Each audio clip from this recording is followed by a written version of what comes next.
Really, this story at its core is a story about a man recovering his self-worth and gumption. And it's via that call to adventure, which the call to adventures is the start of the hero's journey. Thought the biggest thing that stood out to me was the sin of not enjoying life, because God is telling a story here and we're all a part of it. And I think that the story is beautiful. He created some very beautiful things. Is this a film that all incels should watch to learn to get out of their nihilism about life? Or will they just come away with the impression that Walter is a simp? You are about to enter a new world, and you will never view entertainment in the same way again. This is Popcorn Theology.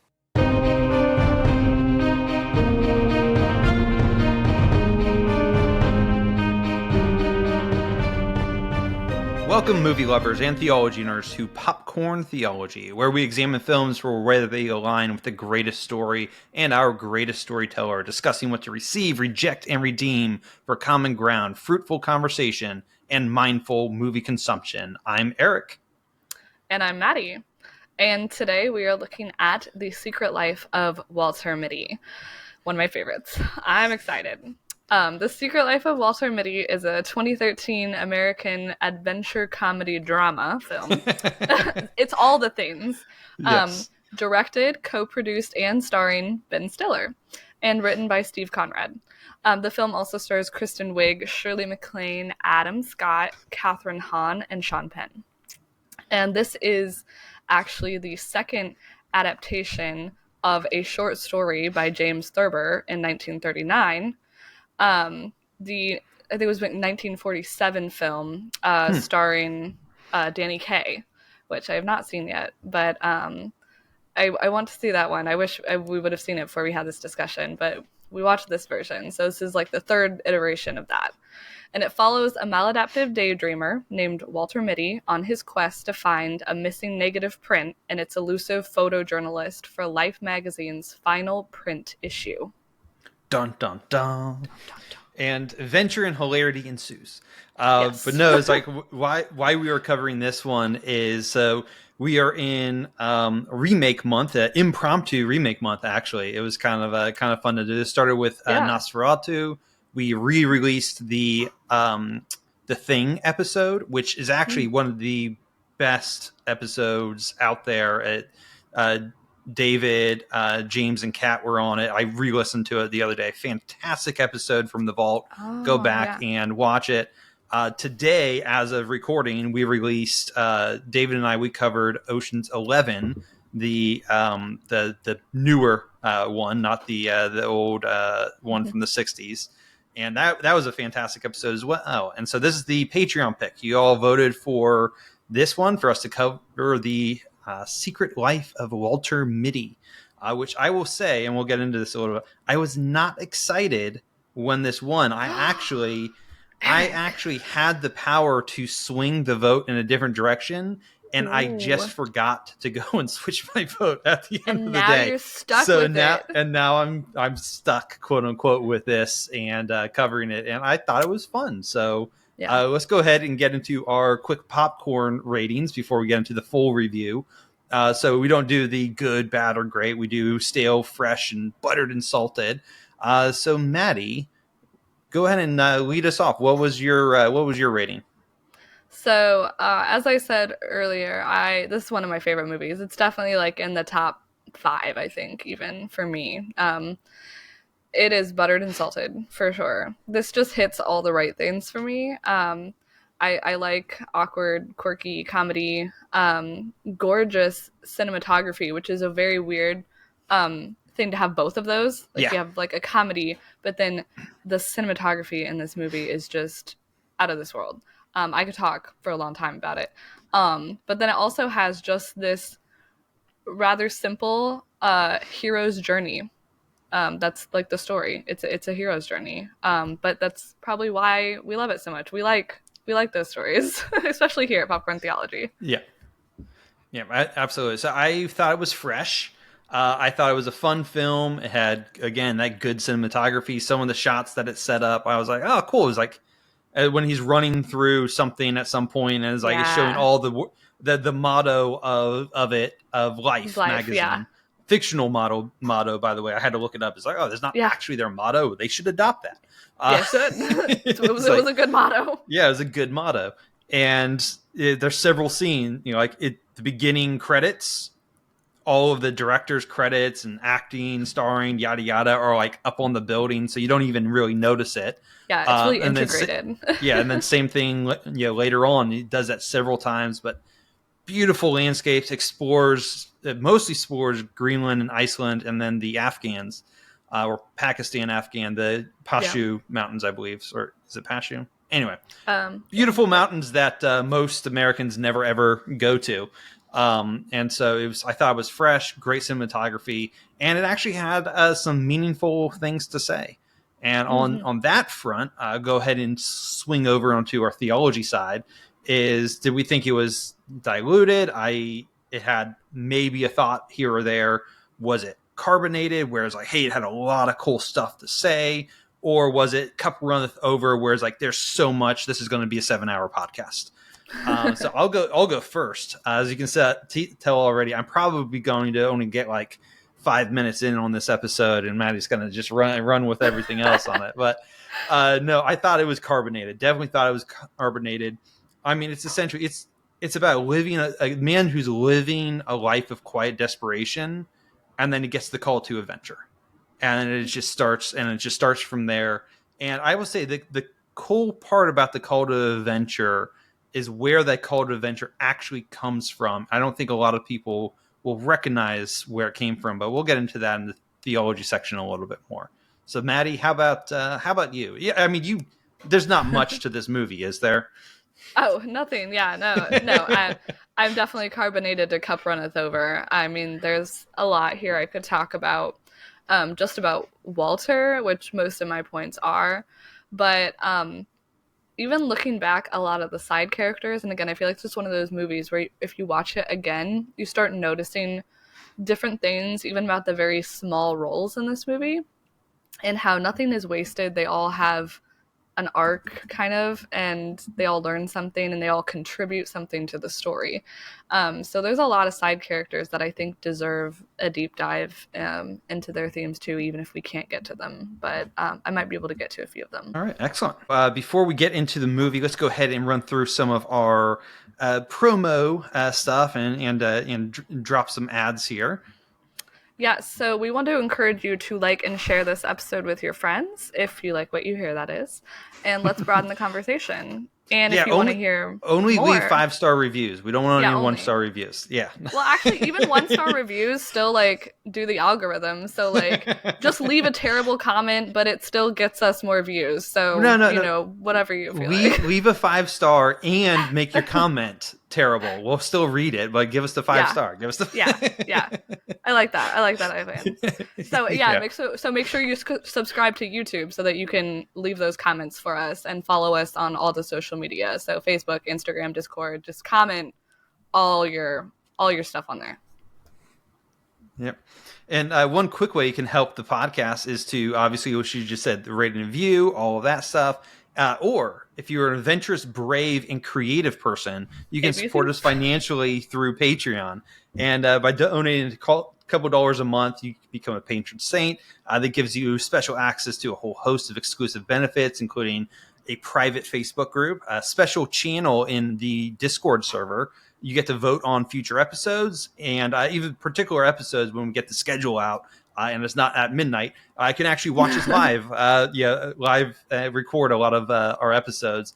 And for our premium seating members, you get special weekly In the Lobby podcast episodes where we discuss a whole host of different topics. We discussed work and life with David Bonson. We've done several episodes on how do men watch media for their children and provide them with good instruction.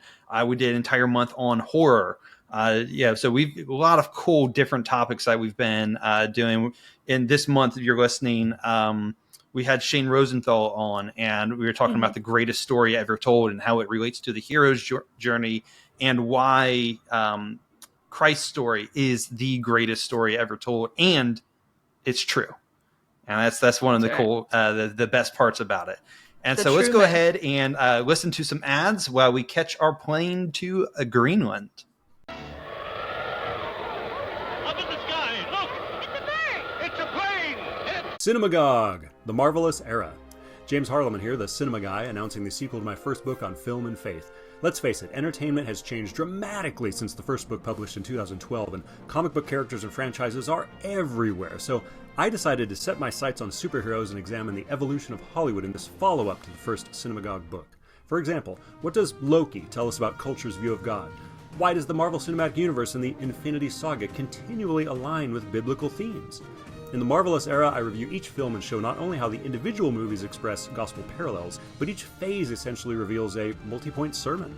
I also explore DC, Star Wars, the Monsterverse, and more. Without compromising scriptural truth, we can sift these stories and discover how we might reject, receive, and redeem ideas for personal reflection and Christian conversation. Also, has Hollywood's messaging gotten worse? The book explores ways these marvelous mythologies correspond with conversion, Christian living, church history, and Reformation, but I do also highlight what has been the entertainment industry's darker, indoctrinating decade, as well as toxic fandom and the dangers of immersion in pop culture that just might drown us spiritually if we're not careful. So suit up, assemble, and join me on a journey to the Infinity Saga and beyond. Cinemagog, The Marvel Us Era. Now available on Amazon.com in paperback, hardcover, and Kindle editions. 10 years after a brutal war, former Navy SEAL Doyle in an armored bus prowls the broken remnants of a devastated America. Jonathan pastors a small church. When he meets Doyle, he sees an opportunity to expand his ministry. The two men strike a bargain. This journey will change them both in ways they could have never imagined, as Doyle's unbelief collides with Jonathan's faith. Eric Landfried's Solitary Man is an action-packed post-apocalyptic story with a solidly biblical worldview. This Ambassador International release and its sequel, Conflicted Man, are available today. Order directly at ericlandfried.com. Hey, this is James, and if you're listening to Popcorn Theology, it's because you're interested in movies, or theology, or best of all, both. And that probably means you're our kind of people, sharing things in common with our community and maybe sharing common interests our listeners and viewers would be interested in as well. So why not partner with us and advertise your business or ministry right here on Popcorn Theology? We're looking for great, like-minded sponsors and offer reasonable rates with a variety of formats to get your message out. Remember, our fans aren't mindless consumers, so they'll give you thoughtful consideration. That's big part of what we're all about. So for more information on advertising with us, contact info@popcorntheology.com. And we're back, dropping the spoiler warning as we dig deeper into the secret life of Walter Mitty. And so it's time for more of our popcorn thoughts. Maddie, you thought it was buttered and salted. And so why is that? And were there things, I'll make you actually do this first. Were there things you didn't like? And then what were the standout moments? I honestly can't think of anything that I don't really like about this movie, other than some of the themes. But we're gonna get to that in our lightning round with like receive, reject, redeem. Like there's definitely a couple things that you could reject from this if you're not looking at it properly. But like popcorn wise, I'm not thinking of anything. I honestly really enjoyed all of the actors' performances. I thought everyone did a great job. Like I said, cinematography. Yeah, I've got like a list of points here. So this is one of those movies where I use Letterboxd, which, by the way, it was a really cool app. If you are a movie lover, you can create lists on it of like different movies. And you can create a watch list for movies, and it'll like even let you know like where you can watch this. Cool. You know, like theaters near you. But you can also just make lists of things like what are like some of my favorite horror movies, and I just make a list for it. I made a list last year of movies that have shaped me as a person, just because I was just thinking like what movies do I feel like really impacted me growing up? What are movies that I remember like the first time being like, holy cow, this has like changed my perspective on something. And this is one of those movies. So, and coming from a film background, going to film school, there's a lot to love in here. I love the, so it's got like this film versus digital thing, and that's like a theme, but it's also like physical. So in the movie, like life is going from paper to digital. Walter works with physical film, and this movie was shot on film. And you can just, I can always tell when a movie's shot on film. It just feels different. It feels closer, to use the life thing, closer, and to bring together. And then you've got all these like color themes as well. So like when you start this movie, it's a very cool blue tones, especially in the Life magazine building. And then you notice like the daydreams are like oversaturated, like really colorful, like not real life color. And then slowly, again, almost without noticing, you just have to pay attention throughout the movie. It gets more color as the movie goes on, and his real life becomes more colorful. And that kind of ties back to, like, what was it Todd said about him? I imagined you as a little gray piece of paper. And because that's how he starts out. He starts out as this little gray piece of paper to like a full color photograph. And then like you were talking about with cinematography earlier, how like a lot of those shots were like integrated, and as you're running, you're seeing, the words on the wall. And there's a lot of really cool it's a very static camera in the beginning of this movie. Again, I'm getting nerdy on like all the film stuff, so pay attention when you watch it next time, Eric. The camera in the beginning of the movie is very still and static during like the real life stuff, and it's only like moving around a lot in his daydreams. But again, kind of like the color thing, slowly over the course of the movie, the camera becomes much more in motion, and following him around as he goes on this adventure. The reason I nerd out about stuff like this is because that's all part of telling a story. Like, that's what you're supposed to do in a movie. You're supposed to think about those little things that help tell your story in the best way possible.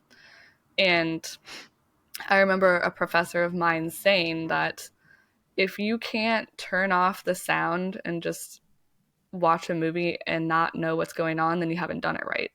I feel like with this movie, even if you turn the sound off and you watched it, you would still recognize what kind of story is being told. And I think that's the mark of an excellent film. And again, it's that simple hero's journey. Seems simple, but with the cinematography and the acting and the music is also really good in this movie. It all helps tell that story in an elevated way. And so I just feel like there's no wasted shots. It's just a really cool film. So sorry, that's me. Like, that's it. That's all I have. I promise. It's cool. Well, I thought it was fresh. I thought it was kind of neat. So it is. Yeah, it was a thoroughly enjoyable film. And it was, and I'll put it this way: it was fun to look at. It was, yes. I was like, it's from a normie, talking with a film person. I was like, I just like it. I just thought it was neat. But no, it definitely is worth your time. This was a movie, I mentioned it already. I was not particularly like looking forward to it. I was like, ugh, as one of those types of movies. I remember seeing the trailers for it when it was coming into theaters for the first time. I was like, who would watch something like this? It just looks, it's whatever. And at the time, Ben Stiller was not on my must watch list. He was already kind of good. Yeah, I think this was maybe pre or post Tropic Thunder. I don't remember, but it was still one of those where I was like, it's just Ben Stiller in a drama. He's a comedy guy. I don't want to watch him in a drama. A lot of comedy actors were doing dramas at the time, and I was just like, they're not any good. They're comedy people. Stick to comedy. Now I kind of wish I saw this when it was new and fresh back in the day. But little did you know it was a comedy film. Yes, it was. Yeah, I will say I did think, and we were talking about this offline before we got started. So that's why I'm reiterating, because I want you to actually share it. Is I actually thought the humor was a little weak.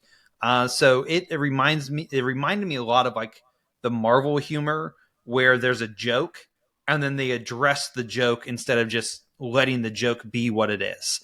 Or even like in real world, they turned something that wasn't a joke into a joke. And I was like, what? Is that real? Like, does that improve the movie? Does it detract from the movie? But go ahead and tell me you were correcting me offline before we got started. No, I encourage Eric to watch it again, because I agree. I don't like it a lot of times when, you explain the joke, and I don't like later Marvel humor. Like, it's not good. But for me in this movie, it's a part of the story. It's a part of Walter's character. And that's kind of what I was saying. It's like Walter is that awkward person who would explain the joke because he's socially awkward. He's a socially awkward human being. And he kind of grows. Because I feel like by the end of the movie, he's I don't know, what do I say? He's a lot cooler. He doesn't have that awkward. He has much more confidence by the end of the movie, and I don't feel like you get that humor as much. But early in the movie, yeah, it's like really awkward. It's really awkward. I feel like almost Office type humor a little bit in the beginning there, where yeah, it's just weird and quirky. But I tend to like that. But yeah, if you watch it again, it just I think it's more a part of his character than it is just. I don't think it's bad writing. Whereas with Marvel, I think it's just bad writing. So from what I'm hearing from what you're saying about this humor is that Marvel just employs a lot of awkward people who don't know anything about real life. Maybe that could be it. They're employing a lot of Walters instead of real people. I feel like the writers at Marvel think their audience is stupid. That's what I think. Okay, so you think they it's more assume their audience is stupid. Yeah, okay. It's more malicious than that. Okay, all right. No, I get it. No, that's fine. So anyways, I definitely think I was not excited to watch it, but I definitely think it's worth a watch. And it should definitely help people dream more and I think more importantly, like get this kind of like this zest for life. And so as we start to move on to the deeper theological and popcorn sides, is Maddie, you thought that this movie was similar in some ways to another movie? Yeah.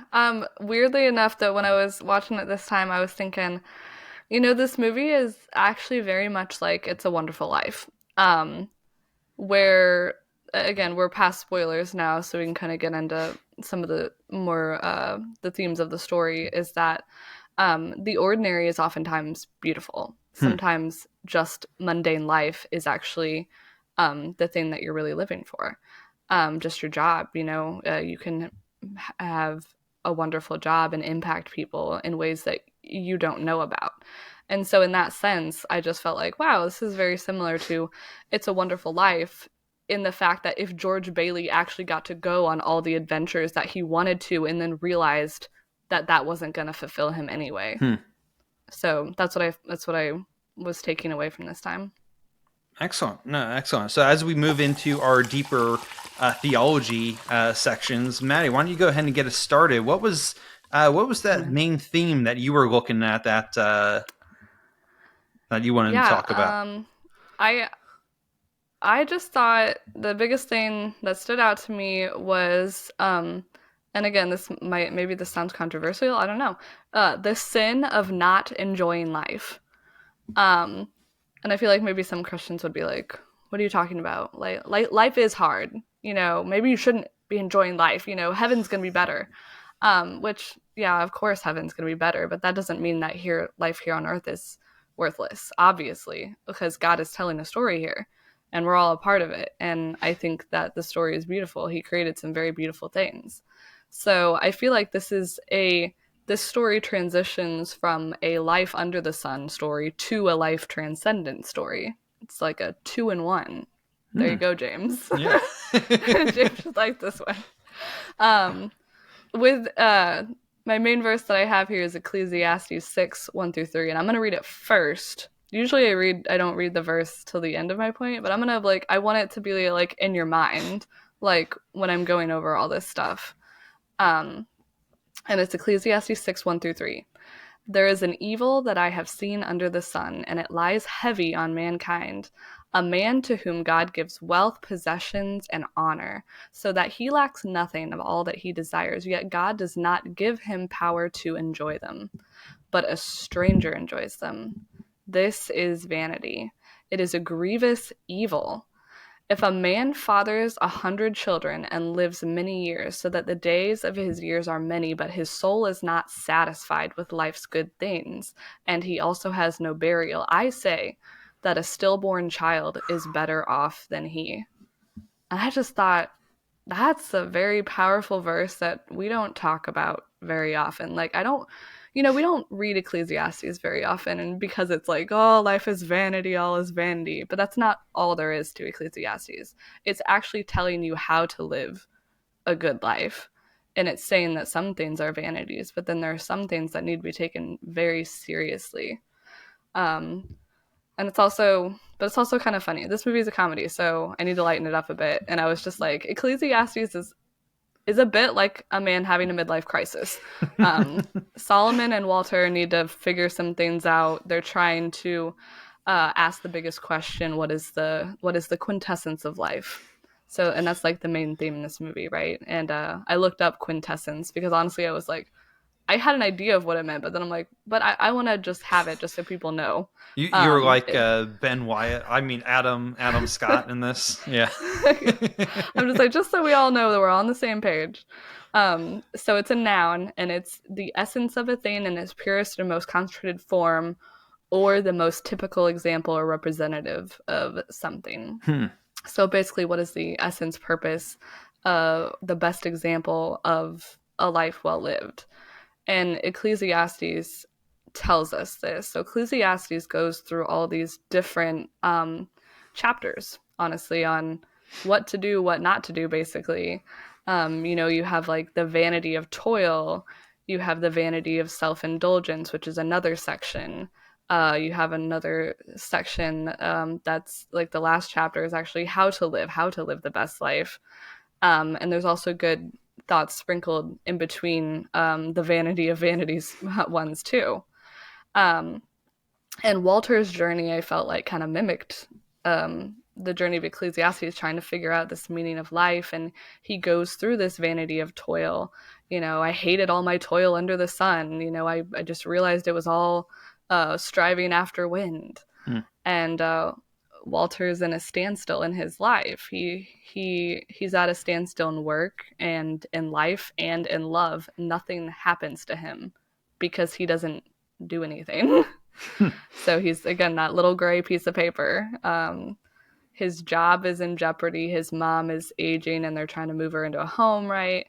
And he has no partner in life, and he can't even send a wink to some girl he likes, even online, not even face to face. He can't even send a wink online to her. And his job title even like clued me in. He's a negative assets manager in more than one way. He's just got this negative kind of view of life. And daydreaming is his only escape from it, from the life that he created.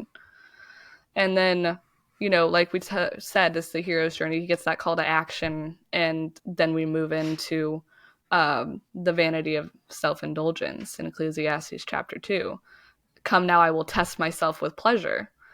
So he finally goes and he starts doing all the things that he thinks that he should have done, like in his youth, with his dad giving him that journal and everything. He embarks, with desperation and some motivation on this grand adventure that's gonna fix everything, right? And that's what I feel like most movies would end with. That they would say that yes, traveling and all this is going to fulfill you. That's the purpose, to experience other cultures, other people. This is going to make you a well-rounded person. It's going to improve you. But the funny thing about this movie is that it doesn't end there. It actually, he still has a problem. He's in all these beautiful places. He still can't find the negative 25 that he's looking for. There's still problems with moving his mom in. He still doesn't have the girl. And it's that scene where he's in Iceland, which is gorgeous, gorgeous cinematography there. And it's just a gorgeous country. And yet he's at the Papa John's, which is a very ordinary thing. And then he's on the phone with people and he's still got all the problems. He can't really get past it. And he actually goes home discouraged and defeated. And he throws away the wallet, the beautiful gift that he received from Sean O'Connell in frustration. And I'm like, that is just so human, though, to throw away the good things, when we get upset, throw away those little gifts. That'll come into importance later, though. So when does Walter actually start living then? So again, like going back to the Ecclesiastes 6, it's an evil not to enjoy your life. And I think that's what Walter's whole problem is that he wasn't enjoying his work. He wasn't enjoying his personal life or love life. And it just isn't biblical to just do your duty. Where I feel like a lot of Christians just get through it, carry your cross, which again, that's all good advice in one sense. But God actually asks us to find the joy in any situation. I think that's in James. I actually didn't write that one down. But we are supposed to be joyful even in adversity. So, Walter tries all this stuff, but it gives him fleeting joy, but he's still not really enjoying it. I think he's just enjoying it because he finally did it, but he doesn't know why he's enjoying it. And then when he meets O'Connell, this is my favorite scene in the movie, is when he finally finds O'Connell in those mountains that you said, Eric, which I cannot remember the name of. I think they're the Pashtu or Himalayas. Okay. Yeah. Beautiful, beautiful scenery though. But, they get up there and he's about to take the picture of the ghost cat, that snow leopard. And they're kind of sitting there, and Sean's not taking the picture. And Walter's like, when are you going to take it? And Sean's like, sometimes I don't. If I like a moment for me personally, I don't like to have the distraction of the camera. I just want to stay in it. And it's like, stay in it. It's like, yeah, right here. Right here. And I just really connect to that on a personal level. I think that's why maybe this is one of the movies that shaped me personally, because I am a photographer and I do weddings and stuff. And, sometimes I don't want to always look through my camera, when people ask me to like take pictures of stuff, just like family members and stuff, like, can you come to my party and take pictures? Like sometimes I don't want to, because I just want to be present at the party, like I just want to be there, I just want to enjoy it. And it kind of reminds me of The Hobbit, even though I don't particularly like the Hobbit movies, but it was a good quote, I think it was Thorin saying to Bilbo, like, your life isn't in your books and your scrolls and your maps, it's out there. And that's kind of what this movie is saying. You can't just live your life through a camera. You can't live your life only looking at the negatives. You can't live your life just reading books Literally. or scrolling on your phone. Yeah. Which is the big one. We're all on our phones nowadays, and I just feel like we're missing out on so much. You have to experience it. You have to experience life. You can't just stand still and watch from the sidelines. You have to actually actively participate. And because the Bible warns about being a bad steward in Matthew 25, and that's not just with money. You can't be a bad steward of your life. That's a sin. Don't do it. So I feel like most people, like, again, like maybe first time watching it, you think that this movie, The Secret Life of Walter Mitty, is about leaving your daydreams behind and pursuing that hedonism, that pleasure. The pleasure is just go travel, adventure. It's all fun. But it all circles back to -25. Like, that's the whole thing throughout the whole movie. That's the thing that he's been looking for this whole time, is -25. And what is -25? It's the ghost cat. It's the beautiful thing that doesn't let itself be seen. The photograph of Walter doing his job that he didn't even know Sean was taking. His mundane, boring job that he was doing at the beginning of the movie. That is the quintessence of life, according to Sean. It's the beautiful thing that doesn't ask for attention. And this whole film teaches you that you should pursue more, but that the normal things are also beautiful. And fantasy becomes reality with his daydreams, but then reality becomes fantasy. It becomes life becomes more beautiful in the mundane moments. And again, kind of the whole movie, it's so obvious, it's subtle. It's a movie about life. Life magazine, life. But life is sometimes boring and mundane and predictable, but it's also off the wall and beautiful. And I think the most beautiful thing that you can do in life is to live out your calling in a joyful manner. And I think that that is the essence of what this story is about. So that's my thoughts. That's great. No, so you talking about the joy and how it's like, oh well, I'm just doing my duty. And I was like, well, no, that's not what it is. Did Christ, quote unquote, do his duty? Yes, he did. But in Hebrews 12:2, it says, "For the joy set before him, he endured the cross, scorning its shame, and then he sat down at the right hand of the throne of God." So there was this joy that Christ was focused on in the midst of his suffering, in the midst of him being on the cross. The joy of life and joy of reunion with the Father and accomplishment of redemption for you and I, that's what got him through it. That's what he was focused on ultimately. And that was what was able to make him, yes, do his duty, but also enjoy enjoy life and have this thing looking forward in life. And your other point about my dad also went to film school, and it was one of the similar type of things where for years he was the camera guy at every wedding, at every event, everything. And he said that at one point he realized that there were all of these memories that he had only ever saw through a lens.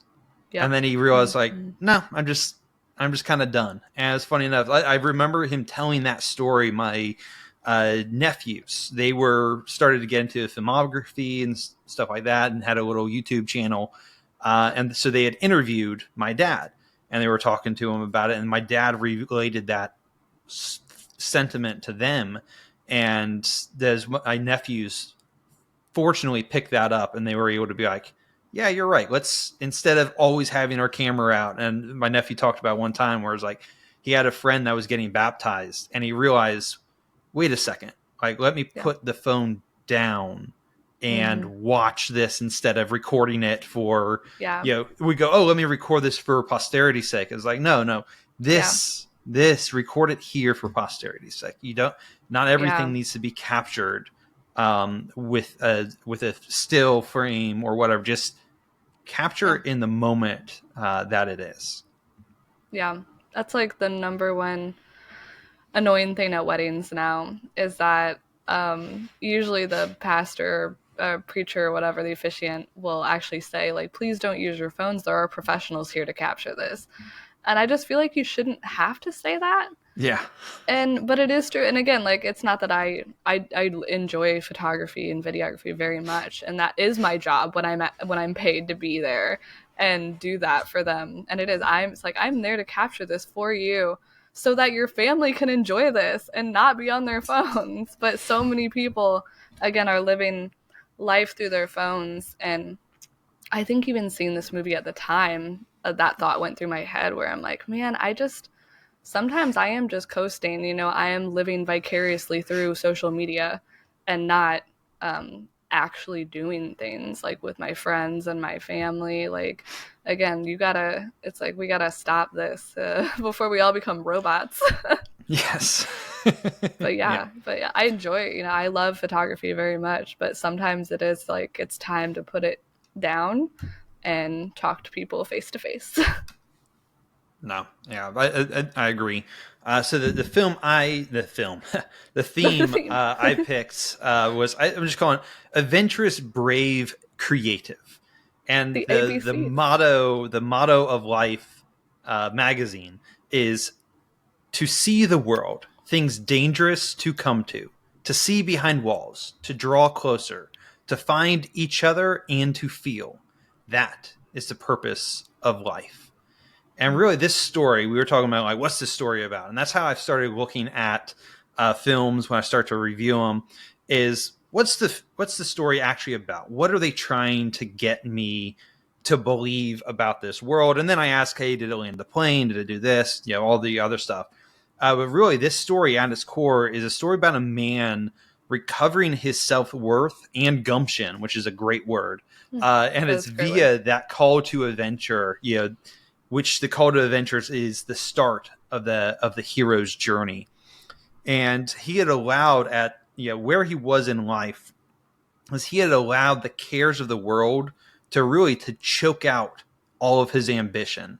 And because of that, he couldn't even see the good that he was doing at life. And that's really the at the end where he's the picture, he's the quintessence of Life magazine, is he didn't even realize that's what he was in his small, mundane job, that negative assets manager. He didn't realize that that's what it was. And so quick refresher on the hero's journey as we go in is, so there's the status quo. It is what life is. When you meet your character, then there's that call to adventure. And then there's the supernatural aid that comes along, and there's a threshold that needs to be crossed, and he gets helpers, he gets mentors. There's a revelation at some point in the story. There's this transformation and atonement, and then there's the return. And if you just watch this movie, it literally has every single part in that. And I say the call to adventure that many watching this, they would think the call to adventure is actually the moment when he realizes -25's missing, or he realizes that, I have to go to Greenland. So I know all of those actually come later. The call to adventure is actually sparked by the wink, by him clicking the wink button. That was the call to adventure. That's what made him start to, that's the small little step that needs to be taken first for the avalanche. It starts to happen. And it was a spark, and it was his desire to win the princess, as I'll call it. And so there's a verse in Proverbs 30, 18 to 19, is 3 things are too wonderful for me. 4 I do not understand. The way of an eagle in the sky, the way of a serpent on a rock, the way of a ship on the high seas, and the way of a man with a maiden. And it's one of those crazy things. I've talked about this before. If you've ever seen teenage boys, and how they interact when it's just teenage boys versus add one girl into the mix, and the entire dynamic changes, how they compete with each other changes. And it's just this amazing thing where there's an author who wrote a book called Wild at Heart. I forget the author's name, but he talks about how a woman can't bestow manhood, but it can awaken it. And that's really what Kristen Wiig's character does for Walter. It awakens that manly desire for adventure. And so he starts to, he starts to pursue her. And the pursuit of a woman honestly makes men do all types of crazy things. I have a really good friend and mentor. He says men wouldn't shower or live indoors if it weren't for women. And in general, that's pretty much like 95, 80, 100% That's probably true. And it's the things we do for women, that's the pursuit. And Mitty, he, without even fully realizing it, what was I started adventurous, brave, creative. He starts to mold himself into the type of man that the woman he's pursuing is looking for. He starts to think along those lines. And a good friend of mine, again, talked about how, think of the type of woman, he's giving a dating advice. So think of the type of woman that you want, and then mold yourself into the type of man that woman would be attracted to. And that's really what Mitty's doing, as he's thinking through this entire thing of going, she wants someone adventurous. She wants someone brave. She wants someone creative. All right, I'm going to do all this. I'm going to do all those things. And then Todd keeps calling up and helping him along, along the way. He's a helper. He's a helper throughout. And so this is kind of one of those other interesting things I'll say is how this relates a lot of times to real life, because the hero's journey is a cool monomyth that encompasses all the greatest stories. I listened to the In the Lobby with Shane Rosenthal, where we talk about this and how it's a biblical pattern and how Christ actually fully fulfills it. But a lot of times in life, we misunderstand what we're supposed to be doing. And so it's kind of one of those things. I thought for a while, and I think Mitty thought for a while, that Sean was sending him on a mission. And the reality was Sean didn't send him on a mission at all, but Mitty thought he was. And how many times do we believe as Christians that we're on a mission from God, and that we get way too much in our own head too much, and then we skip the most straightforward explanation of a thing. It's like, look inside, hint, hint, wink, wink. And Mitty just runs off. He thinks he's talking about the spiritual inside, and it's a cool thing. It's another thing that makes him, become braver and go after it. But then he gets disappointed because it wasn't about what's inside. In the Mitty thinking, it was about, no, literally, look inside the wallet. And one of these things where my brother was having a conversation with his brother-in-law, actually. And brother-in-law had a conversation. He was like, hey, I've got these 2 job offers. Here's the pros, cons. I don't know what to do. Both of them seem great. And he said, what does God want me to do? And my brother just looked at him and said, well, maybe God's just giving you 2 really good options because he wants to bless you. So a lot of times we get wrapped up around the axle of trying to make the perfect decision. And it's like, you'll never be able to make that decision. Matter of fact, trying to make the perfect decision is how you end up like Mitty at the beginning. He's making the good, wise decisions, right? He's the dutiful son. He's doing all this. He's allowing the cares of the world to dictate his life instead of enjoying life and handling all the cares of the world. He could have gone on many adventures and taking care of his mom. His mom, he added all these additional layers on top of it. He was like, well, no, we can't sell the piano. My dad gave that to her. And at the end of the day, his mom was like, no, sell the piano. Go enjoy life. So with that said, though, life wouldn't be what it is without our wonderings and misunderstandings.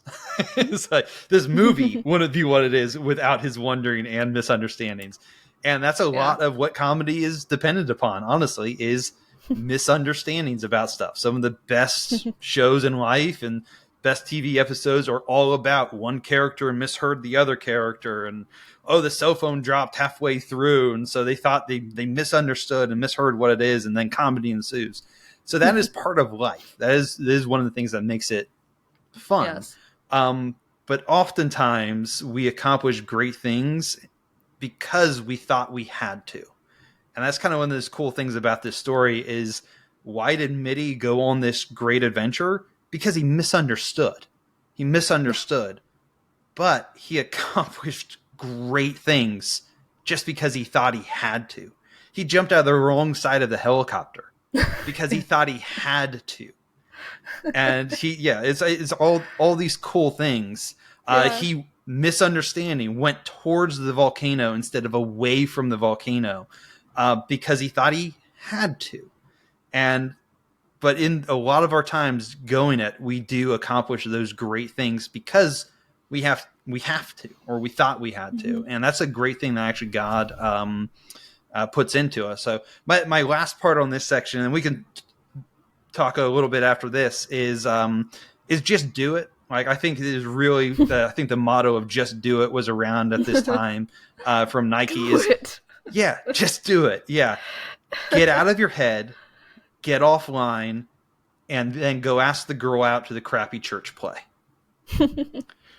Yeah.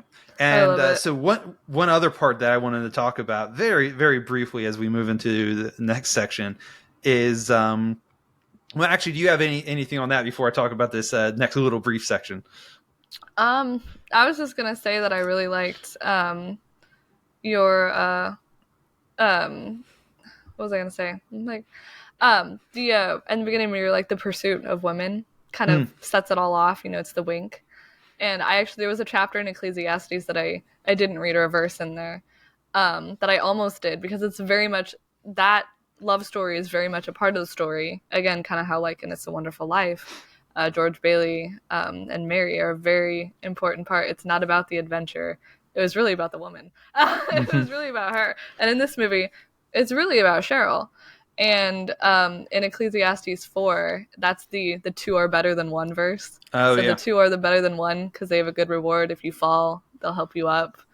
And though a man might prevail against one who is alone, two will withstand him. A threefold cord is not easily broken. So I just thought that tied in perfectly with your point about the pursuit, and doing that. It's like, what was the real the goal? It wasn't really finding negative 25 even though that was like part of my point. Honestly, the true goal, I feel like, is what you're saying. It was Cheryl. It was finding Cheryl. Yeah, that's what kept him going. That's what I think is what made him decide, no, I'm going to go to Greenland, was Cheryl knew. If no one knew, would he have gone to Greenland? But he was like, no, Cheryl knows I'm going to Greenland, so I'm going to go. I have to go. Yeah. Yeah, I have to go. And so the other part, the one part when he gets to Greenland and he goes, do you have a car I can rent? And he goes, yes, we have 2 cars, red car, blue car.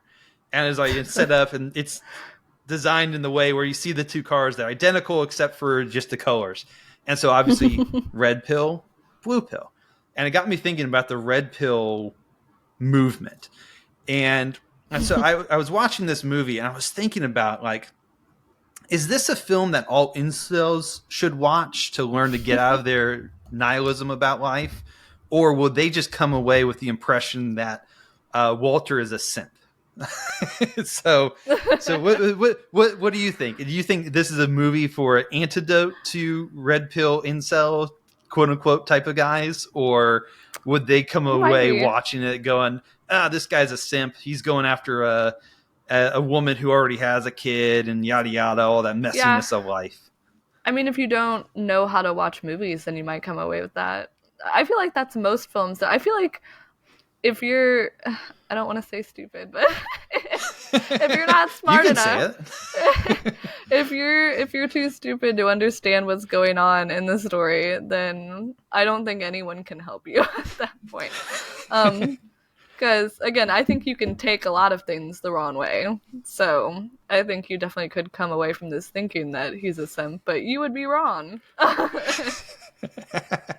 Awesome. Excellent. He got all the good stuff. He got the greatest reward. Yep. Yeah. While you're sitting there going, he's a simp. He actually won the woman. Matter of fact, that reminds me of... You're still sitting in your chair on the internet. Yes. So that actually reminds me of a humorous story, again, involving my brother. We were outside. This was back in the day before reserved seatings and you actually had to stand in line to get tickets and everything. I believe it was... I know, I'm kind of old. And so I believe this was either the Clone Wars or Revenge of the Sith. I don't remember, but I know it was Star Wars. And so we're standing outside the movie theater in line waiting to buy tickets. And so it's a long line of people and we're all just hanging out. And a car drives really slow by and the guy yells out the window and goes, "Nerd!" And my brother, who was newly married at the time, just turns and looks at the guy and says, "At least I've got a woman." And the guy literally, his entire dejection, oh, yeah, that's right.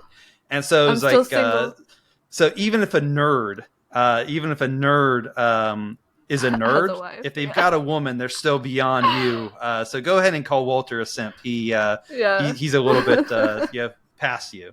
With that, let's go ahead and levels. Yes. So let's go ahead and move into our lightning round real quick. And so I will say, I'll start with some ideas that we can thoughtfully reject. And so one of them that I will say is the daydreaming that he does in this movie. A lot of times it's to his detriment, right? Because he's living this life of quiet desperation. He doesn't have an outlet for his creativity or anything like that. So I will say reject just daydreaming with no action. Definitely daydream. Definitely think about the future. Think about adventures you want to go on. Yeah. But don't daydream in a way that's actually going to be detrimental to everything in your life. I mean, all the characters, his family knew. She was like, "Oh yeah, no, I told you Sean came and took a picture of of the piano, and he was You were asking all listening, about yeah. you. But you were in one of your what was it called? Zoned out. Zoned And out. that's yeah. So if your do that. daydreaming is causing you to zone out, maybe see a pastor or therapist or someone that can get you medication, or if you're not married, find a woman to pursue. Or if you are married, pursue your wife. Get out of the That's right. daydreaming phase and get some action going. Yeah. Well, that kind of rolls right into my reject, actually, which is kind of an opposite. Like that's a good thing. Like, find a woman. Again, we were talking about the incels. Like, you should find a woman. But at the same time, reject finding complete fulfillment in another human being. I think that's one thing that you could walk away from this movie thinking, oh, he found Cheryl, so now his life is complete. It's all done. Everything's going to be great from here on out. But, you're married, Eric. I'm sure you know spouses have flaws too. No, not mine. No, that's right. You have to say that on the podcast. She listens to this podcast. No, my wife, Becky Eric George, is amazing. She's a perfect woman. Absolutely. Yeah, it's just all good when you're married. Yes. No, people are flawed. People are flawed too. And I think this movie just stops short of finding the actual true meaning of life in Ecclesiastes. And in Ecclesiastes at the end of the book, it says the best way to live your life is to fear God and obey his commandments. We have our little code in the Reformed, what is the chief end of man? Glorify God and enjoy him forever. There you go. You're a good catechized boy. Yes. But yeah, that's like the answer. It's like, and again, that has that enjoyment in there, if you noticed. Enjoy God and glorify him forever. That is the true way to do it, along with, finding your spouse. So, pursue the woman, pursue God first, and then pursue a woman. Yes, absolutely. So moving on to some receive and redeem. And so I was talking about how the adventure that Walter went on was not required of him to go on. He accidentally went on that adventure. If he had just looked inside the wallet, he would not have gone on the adventure. The how it should have ended video. Yes, the how it should have ended is he looked in the wallet and it directed Credits by roll. Ryan Johnson. Type of thing is. But I will say a receive is go live life. Just go live life. Take an adventure, even if it's not required. Don't allow the cares of the world to bog you down. One of the great things that my late sister did with her husband is, regardless of what it was, they always planned once a month. They went somewhere. I don't know all the adventures that they went on, but they were just like, no, let's just go do something this month. And they just made it a thing that every single month they would go and they would do something. So go take an adventure, even if it's not required. Don't live your life of quiet desperation. Don't let the cares of the world, choke you out. Yeah. And then real quick before we wrap up, I would say as a receive that there are other people in your life that are wiser than yourself. So find mentors, listen to your parents. Again, if Walter had just listened to his mom when she had told him that he had taken a picture of the piano, that was another moment where how it should have ended, it could have ended right there. He would have found it. And Sean is also a really great mentor. He had some good insights for Walter, and honestly, so did Cheryl. So just be aware that, again, like you were saying, like, don't live in quiet desperation by yourself even. Go to other people, ask for advice. There are mentors around you who might have some awesome things that can help you on your journey and spark you to go. No, excellent. And one last redeem I had, because I do like to always defend monotonous jobs or boring jobs, is because a lot of times people will they'll criticize blue collar jobs and praise white collar jobs and that sort of stuff. So a redeem is even having a boring job that can be living life too. Like, absolutely. You can have a fulfilled life, and a lot of times we glorify Sean's life because it's because it's cool. But at the end of the day, he's also just as single as Mitty is. And God himself said it is not good for man to be alone. And he made woman as a helper. So don't pursue the cool life at the expense of the life that God actually created for mankind. So you can do both sometimes. If you can do both, do both. Yeah. But don't. I mean, Sean even admits that Walter's job is just as important as his. Like, he tells him that you make my work shine. Like, you are part of the reason that I am where I am. So just seeing him as that, like, fellow image bearer and, like, like, you may not like your job, but, like, you help my job. Like, that's why I do what I do. Excellent. Well, the credits are about to roll on this episode, so until next time, keep engaging movies and media from a godly perspective. And remember, you are not a mindless consumer. Thanks for watching this episode of Popcorn Theology. For more content, subscribe on YouTube. Follow and interact on social media to help broaden the conversation. Check out our archive of past episodes at popcorntheology.com or wherever you listen to podcasts, and consider becoming a patron saint by supporting us on Patreon, which lets you interact, influence, and enjoy exclusive bonus content.